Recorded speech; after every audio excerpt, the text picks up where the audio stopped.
নমস্কার। একটি চটজলদি রান্নার রেসিপিতে আপনাদের স্বাগত। আজকের দিনটা ছিল শনিবার, তো আমার ডিউটির হাফ ডে। যাওয়ার সময় ভেবেছিলাম এসে কিছু বানিয়ে নেব, আর এসে আর কিছু ইচ্ছাই করছিল না। কনফিউজ ছিলাম কী বানাবো, চটজলদি কী বানানো যায়। তো ফোন করি রীতিমতো আমার এক বান্ধবীকে, যে তাড়াতাড়ি বল চটজলদি কী বানানো যায়।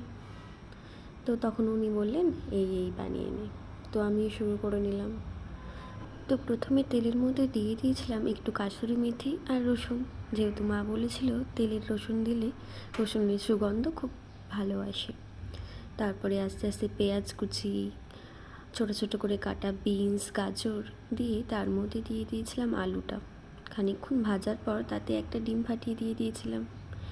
ডিম ফাটিয়ে দেওয়ার পর ডিমটা আলুটা একটু ভাজা হওয়ার পর তাদের মধ্যে দিয়ে দিয়েছিলাম টমেটো কুচি, ধনেপাতা কুচি, একটুখানি মাখন, গরম মশলা দিয়ে গরম ভাতের সাথে সার্ভ করে তাড়াতাড়ি খেয়ে নিয়েছিলাম।